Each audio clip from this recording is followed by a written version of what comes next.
Hey, what's up guys? Uplift GN here, back with another video. In today's video, I'm going to be doing my Week 2 NFL predictions.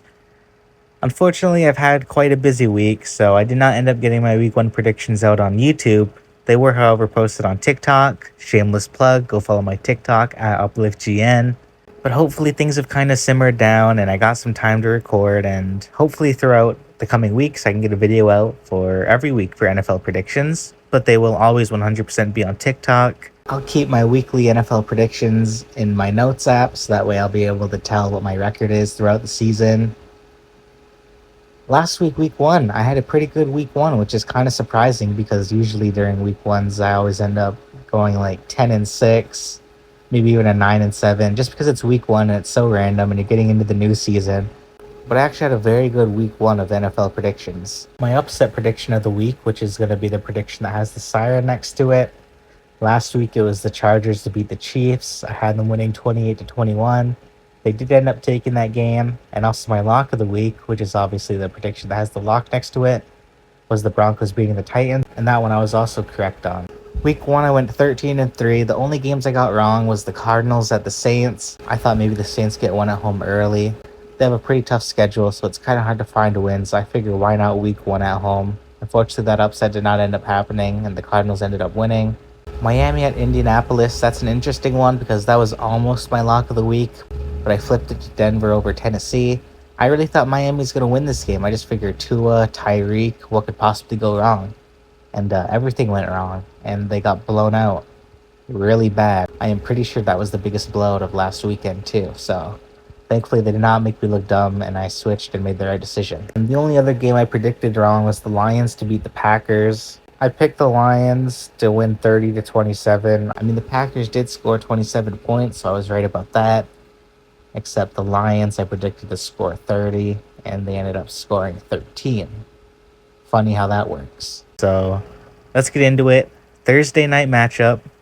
It is currently Thursday at the time of this recording, so if this video gets out late, just know that this was recorded prior to the game. We got Washington at Green Bay. Washington, last time we saw them, last week, week 1, home win against the New York Giants. They made them look not so giant because they absolutely demolished them. As far as the offense went, Jaden Daniels threw for 233 yards. Pretty good completion percentage with 19 for 30. But yeah, they didn't have to do too much that game considering the Giants didn't even score a touchdown. As for the Packers side, they got a huge win against their division rivals, the Detroit Lions, at home. They get another home game this week facing, I'd say, a pretty tough opponent as well in the Washington Commanders. Jacobs kind of had a slow start to last week, but he ended up picking it up, ending with a touchdown and 66 yards. Top receivers for both teams are currently Deebo Samuel and Romeo Doubs. ESPN Bet Sportsbook has the Packers as 3.5-point favorites and a -175 money line. And ESPN's matchup predictor has the Packers with a 58.4% chance to win at home. As for my prediction, this is a tough game. It's a tough but good game just because both of these teams are so good. I think this is going to be a very close game. It honestly could go either way. I am going to give this game to the Packers. I'm going to have them starting off 2-0.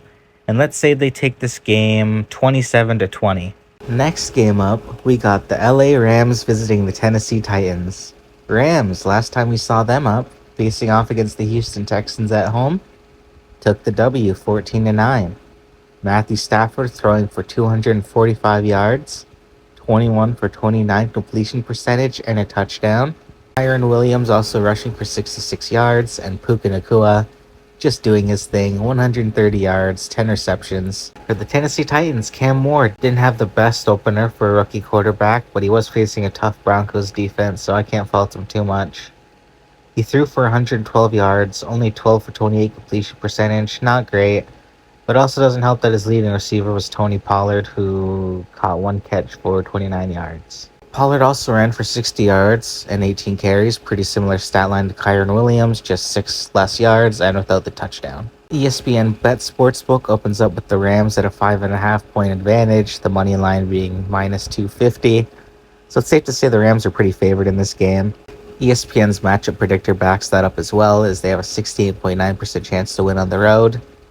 But the Titans don't have the greatest of the rosters, and they didn't put it together this week. Why would I expect them to put it together this week against a tough Rams defense that didn't even allow a touchdown last week? Give me the Rams to win this one, 23-20. Next game up, we got the Jags at the Cincinnati Bengals. Last time we saw the Jaguars, they took care of the Panthers, winning 26-10 in their week 1. Lawrence didn't have the best of games, but he finished with the stat line of 19 for 37, 1 touchdown and an interception. ETN looked to be back in form, having 16 carries for 143 rushing yards. Compare that over to Chase Brown's stats, who had 21 carries for 43 yards, but he did get a touchdown, so. Joe Burrow barely passing 100 yards last week. It's safe to say the Browns' defense gave them a run for their money, but overall they did end up getting the victory 17-16. Receiving yards for each team are led by Strange and Higgins. Higgins had 33 yards, Strange with 59. We look up at ESPN Sportsbook. They have the Bengals as 3.5-point favorites, money line minus 175. And the ESPN matchup predictor also has the Bengals as favorites with a 59.4% chance to win this game. Also, a nice little stat up there. Jaguars have not been 2-0 since 2018. Have not started off a season that way. That's crazy. Do I think it's going to happen this year? I unfortunately have to say no. I just trust the Bengals and Joe Burrow way more. Even though last week wasn't great, I think the Browns' defense is probably better than the Jags. They at least got better, more cohesive pieces like Myles Garrett, Denzel Ward. And I don't think the Bengals should struggle against this defense. Definitely not as much as last week. Overall, I will take the Bengals to get a home victory with a score of 28-19. Next game up, we got the Browns at the Ravens. Both teams 0-1. Browns, like we just talked about, losing by a point in week 1 matchup against the Bengals. Flacco had a pretty great game, throwing for 290 yards, 31 for 45. They really had him slinging the ball, almost throwing for 50 times. Ended up with a touchdown, but 2 picks. Sampson was the leading rusher for the Browns for 29 yards, so it's safe to say the Browns got a lot to figure out with their run game. Judy, however, did finish with 66 yards, so he was a good piece on offense for Joe Flacco. Garrett, of course, had 2 sacks last week. I mean, that's just Myles Garrett for you. And the Ravens getting their souls snatched from their body as the Bills, Undertaker style, come back from the dead and absolutely rip them to pieces, tearing out the hearts of Ravens fans all over the nation as they lose 41-40 in Sunday Night Football. That's tough, especially when Derrick Henry has the type of performance he had with 18 carries, 169 yards, 2 tutties. And Zay Flowers, 143-yard game off of 7 receptions, and of course a tutty on top of that. ESPN Bet Sportsbook like the Ravens to win this game, and they have minus 900 odds, and they're 11.5-point favorites. So it's safe to say that they think the Ravens are going to come out mad, which I would be after last week, and they're just going to absolutely dismantle the Browns. And ESPN's matchup predictor also has the Ravens at 79.3% chance to win the game. And I am also picking the Ravens to win this game. The Browns.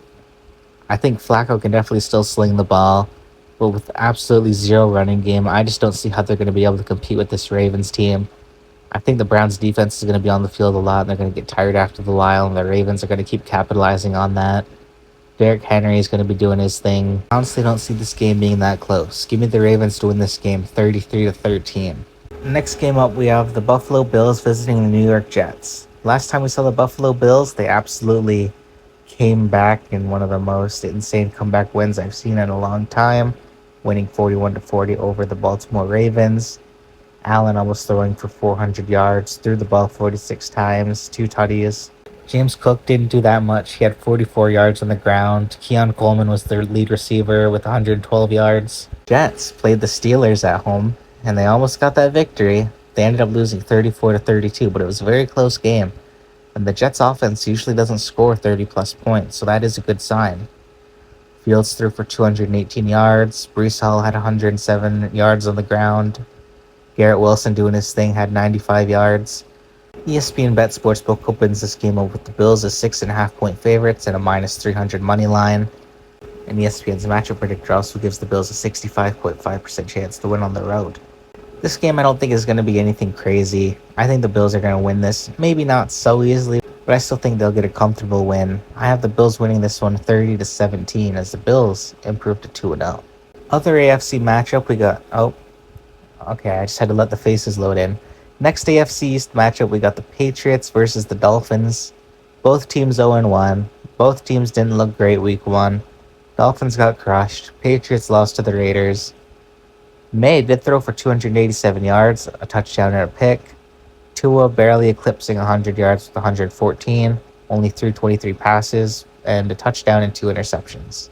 Rushing wasn't that effective for either team either. A-Chain had 55 yards, but only on 7 carries, and Henderson had 27 yards on only 5 carries. Hill was somehow the leading receiver for the Dolphins even after his tantrum. He had 40 catches. Oh, holy shit, 40 catches, imagine. He had 40 yards on 4 catches. And the leading receiver for the Patriots was Bout, who had 103 yards and 6 receptions and is currently questionable. And 3 out of 5 of the Patriots on this graphic are all questionable. That's a great sign. The betting opens up with the Dolphins as 1.5 point favorite, so pretty close line, minus 120 money line as well. ESPN matchup predictor also has it close as they give the Dolphins the edge at home with a 52.3% chance to win the game. This one I could go either way on. Me, the Dolphins 20-17. Next up, we got the injury squad versus the Saints. 49ers once again dealing with some injury bugs. Looks like Brock Purdy is doubtful for next game. I'm assuming that's what that D means.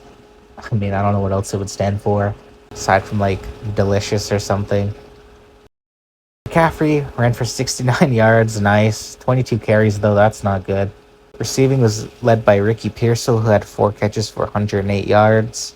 Bosa had a sack. Warner with 8 tackles. And they're visiting the Saints, who last we seen they got their asses beat by the Cardinals. It was a 1-score game, so it wasn't that bad. Spencer Rattler actually looked decent. Not a good completion percentage, but he got over 200 yards. That is a good stat line to have for a pretty stinky Saints team. Receiving was led by Juwan Johnson, who had 8 receptions for 76 yards, and rushing led by Alvin Kamara, who had 11 carries for 45 yards and a tutty. As for the sportsbook odds, they still ended up giving it to the 49ers, who lead with a 3.5 point spread and a minus 175 money line. And ESPN's matchup predictor also gives the 49ers a chance, even though it's pretty slim. 52.8% chance. Pretty close odds, actually. I think this is going to be a pretty low-scoring game. I think it's going to be sloppy. I think it's just going to be a slow defensive game because both teams still do have pretty good defensive pieces on either side. Offense, things are tick-tacky for both teams, I'd say.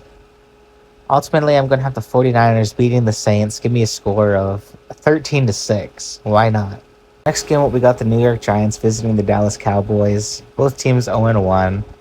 Cowboys actually held up very well against the Eagles in the NFL season opener. Dak had 188 yards passing, 21 for 34.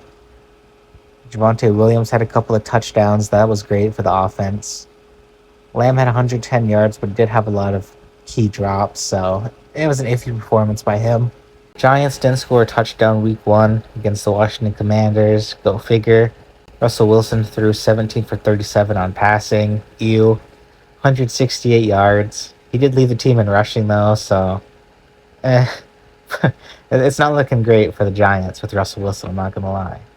I mean, I'm not going to say throw dart in right away, but I don't know if I can trust this Giants offense that well, which is crazy because they have Malik Neighbors, who's one of the best receivers in the league, in my opinion. He had 71 yards on 5 catches.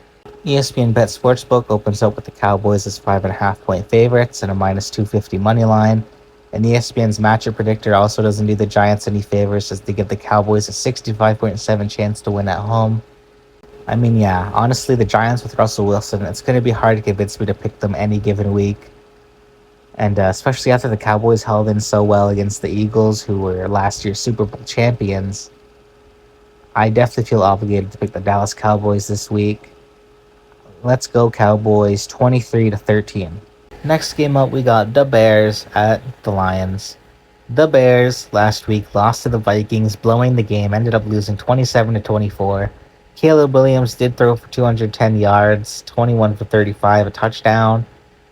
It was a pretty solid game by him. He also led the team in rushing yards with 58 yards and a touchdown on the ground. Receiving was led by DJ Moore with 68 yards. It was a very close game last week. The Bears played very well up until the fourth quarter. Yes, they did end up blowing that game, but I was still pretty impressed by what they did. Who I wasn't impressed by last week, however, is the Detroit Lions. Goff did throw for 225 yards, though, so that's pretty good on his end. Pretty good completion percentage as well, 31 for 39, a touchdown and a pick. Rushing last week was abysmal for the Lions. They could not get anything past that Packers defense. Leading rusher was David Montgomery for 25 yards and 11 carries. That is sick. That is disgusting. That is awful, and that is terrible.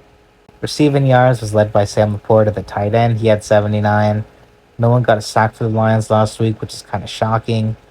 ESPN Bet Sportsbook opens up with the Lions as 6.5-point favorites at home and a minus 280 money line. And the ESPN matchup predictor also does favor the Lions pretty well, as they have a 61.4% chance to win at home. I did like what the Bears did last week. They did ultimately end up losing, but I was still pretty impressed. The Lions did not look great at all against the Packers. But also, I think the Lions and Packers are still a tier above the Lions and Vikings. I just feel like the Lions are a better team, better roster. Better coached is up for debate. I don't know. We haven't seen a whole lot of Ben Johnson. It was just one game. But Campbell did not look good without Ben Johnson, I will say that. But I'm still going to go with my gut. I'm going to go with the team that led the league in wins last year. Give me the Lions to get this home victory. Let's go 23-10.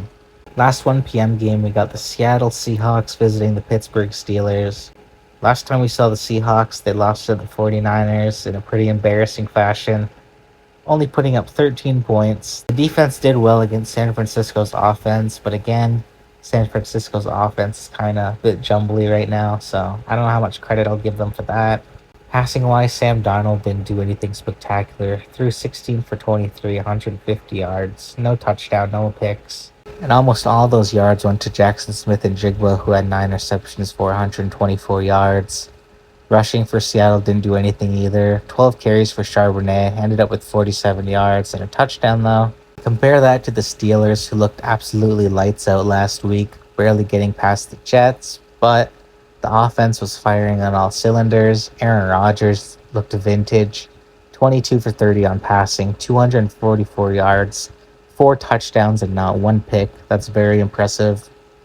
Rushing didn't give you that much. 11 carries for 37 from Jaylen Warren. Metcalf led the receivers with 4 catches for 83 yards. ESPN Bet Sportsbook opens up with the Steelers as the favorites at home at a 3.5-point spread and a minus 165 money line. And ESPN's matchup predictor also favors the Steelers pretty heavily here, as they have a 61.2% chance to win at home. I'm in the boat where the Seattle Seahawks did not look great last week at all. Compare that to the Steelers that really looked like a playoff team week 1, and the Seahawks definitely did not. This is actually going to be my lock of the week because I am very confident the Steelers take this game. I can see them blowing out the Seahawks. I can see it being a close game, but whatever way you slice it, I still see the Steelers coming out on top. Next game up, we're going to have horse-on-horse crime, as we got the Denver Broncos visiting the Indianapolis Colts. Both teams 1-0. The Broncos picking up a pretty easy win. They made it more difficult than it was, but ultimately, yeah, they were going to beat the Tennessee Titans. Makes sense why they were my lock of the week last week. Bo Nix didn't look that impressive. Threw for 2 interceptions, threw 176 yards at a touchdown. 25 of 40 for completion percentage. Not a bad game, but he looked for a better start than that. Harvey led the team in rushing last week, 70 yards on 6 carries. And Cortland Sutton was the leading receiver for the Broncos with 6 receptions for 61 yards and a touchdown. Colts last week, Danny Dimes absolutely locked in. Went 22 for 29, a touchdown, 272 yards, leading the Colts to a blowout win over the Miami Dolphins. Turn they ass to sushi. Jonathan Taylor ran for 71 yards on 18 carries. And Michael Pittman Jr. had 80 yards on 6 receptions and a touchdown. ESPN Bet Sportsbook opens up with the Broncos as the favorites on the road at 1.5 points and a minus 120 money line. Safe to say this game is expected to be very close. Last year's matchup, these two teams faced off as they were both fighting for that 7th seed. Obviously, the Broncos ended up winning, and they ended up making it as the 7th seed, getting that privilege to get blown out on the road at Buffalo. ESPN's matchup predictor favors the Colts in this, actually, at a 50.9% chance to win. Don't get me wrong, I think this is going to be like tight. Like, this is going to be white girl with strict parents level tight. Ultimately, I'm going to go with the Broncos to get the win. Give me the Broncos 17-16. I mean, I will not be surprised if the Colts end up winning. But ultimately, yeah, I'm going with the Broncos on this one. Broncos country, let's ride. Next game up, we have a game that nobody will be watching as the Carolina Panthers go visit the Arizona Cardinals. Panthers did not look great in their opener. They got pretty much smacked around by Jacksonville. Bryce Young was Bryce Fraud, went 18 for 35, a touchdown and 2 interceptions. This guy is just, he shouldn't be a starting quarterback in the league. I don't want to get too much into it. I don't want to rip the guy. We got predictions to make. I don't want to stay talking about it too much. But dude, this guy is not, he's not good. Where else would he be a starter in the league if not the Carolina Panthers right now? I'll leave you with that. Chuba Hubbard went 16 carries, 57 yards. Okay game, I guess. McMillan led the team in receiving with 68 yards and 5 receptions. Not bad for his first NFL game, I'll give him that. Kyler Murray was pretty efficient last week in his matchup against the Saints. Went 21 for 29, a couple of touchdowns. Rushing was led by Benson, he went 69 yards, nice. 8 carries off that. And receiving was led by Marvin Harrison Jr., who had 5 receptions for 71 yards and a tutty. Game odds, ESPN Sportsbook opens up with the Cardinals as 7.5-point favorites at home and a -340 line. And the matchup predictor definitely favors the Cardinals here as they got a 65.8% chance to win this game. This is my upset of the week. Fuck it, I know I just insulted the Panthers so much. Panthers fans definitely already clicked off this video right now. I think this is a good spot for the Panthers where they can get a win. You face off the Cardinals, who got off it was an okay week 1 performance, I suppose. I know the Panthers aren't world enders, but they got to win games somewhere, am I right? Cardinals defense doesn't scare me for the Panthers offense. I think there's going to be plenty of opportunity for McMillan. Maybe Hubbard could get going. I think he could have a 120 rushing yard game here. But yeah, upset of the week, I'm going the Panthers over the Cardinals. Give me the Panthers 23-20. I still think it'll be close. Next game up, we have an absolutely insane matchup as the Philadelphia Eagles visit the Kansas City Chiefs in week 2. Eagles, last time we saw them up was their season opener against the Dallas Cowboys at home, where we saw the Eagles scrape by with a 24-20 victory. Jalen Hurts did everything he could in this matchup, led the team in rushing and passing. Passing, he had 152 yards, pretty efficient with a 19 for 23 stat line. And rushing, he had a couple of touchdowns, 62 rushing yards on 14 carries. And receiving was led by Jahan Dotson, who had 3 receptions for 59 yards. And you sold A.J. Brown, and you sold my fantasy team last week. Only got 1.3 points. Not good. Throw to A.J. Brown, please. Then on the Chiefs side, they lost in Sao Paulo to the Los Angeles Chargers. A tough loss there. Doesn't help that your rushing was led by Patrick Mahomes, who isn't necessarily the most mobile quarterback. He can still get it done, but the fact that none of the running backs did much of anything isn't a great sign. Mahomes had 258 yards to the air, 24 for 39 and a touchdown. Receiving was led by Hollywood Brown, who had 10 receptions and 99 yards. Drew Tranquil also had 2 sacks on the game, shout out him. ESPN Bet Sportsbook opens up with the Eagles as 1.5-point favorites on the road and a -120 money line. But ESPN's matchup predictor does give the edge to the Chiefs here with a 52.5% chance to win. Last week I predicted the Chargers to upset the Chiefs, and this week I think I'm going to go with the Chiefs to upset the Eagles. It's very hard to pick against this Eagles team, but they do got to lose somewhere. Why not at the home opener for Kansas City? That crowd's going to be absolutely electric. It was very hard to pick against my Chiefs last week, but I just had a feeling the Chargers were going to get us there.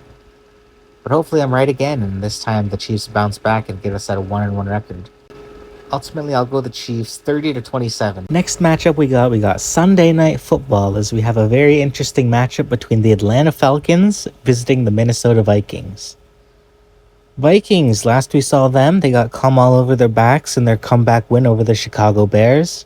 J.J. McCarthy turned it on for the second half. Overall, he finished with a stat line of 143 passing yards, 13 for 20, 2 touchdowns, 1 pick. Rushing was led by Mason, who had 68 yards on 15 carries. And receiving yards actually went to the other running back, Aaron Jones, who had 3 receptions for 44 yards and a tutty.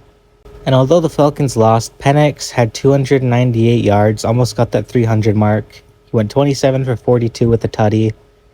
Algier didn't do much on the ground, 10 carries, 24 yards. Receiving was led by Bijan Robinson, who had 100 yards on 6 receptions and a receiving touchdown. ESPN Bet Sportsbook opens up with the Vikings as 3.5-point favorites at home. Moneyline minus 165 in favor of the Vikings. Personally think this is going to be a very close matchup. I think both teams are in the same kind of realm as where I'd say both teams are fringe wildcard teams. Playing at their absolute best, they could win each of their respective divisions, in my opinion. Although I think it would be harder for the Vikings to get it against the Packers. Ultimately, I'm going to give this win to the Minnesota Vikings, and let's say the score is 27-24. First game up in the Monday doubleheader, because yes, we're still doing this for some reason. We have the Tampa Bay Buccaneers visiting the Houston Texans. Texans, although Stroud had almost 200 passing yards, they didn't do shit. They didn't score a single touchdown against the Rams last week. Stroud went 19 for 27, threw a pick. Rushing was led by Nick Chubb, who had 60 yards on 13 carries. And receiving yards, Higgins was somehow the leading receiver. I don't know how that happens when you have Nico Collins, but 2 receptions for 32 yards. As for the Bucs, last time we saw them, they got a narrow victory over the Atlanta Falcons, winning 23-20. Baker Mayfield, although not accurate at all, he still threw up 3 tutties, 167 passing yards. And he was also their leading rusher, 39 yards on 5 carries. And the receiving leader for the Buccaneers last week was Egbuka, who had 4 receptions, 67 yards, and 2 touchdowns. ESPN Bet Sportsbook opens up with the Texans as 2.5-point favorites at home and a minus 145 money line. ESPN's matchup predictor, however, favors the Buccaneers by 0.2%, as they have a 49.9% chance to win, compared to the Texans' 49.7% chance to win. I think it's going to be a very close game. I think both teams are evenly matched. Neither are favorites in their conference, but they're also pretty sneaky teams.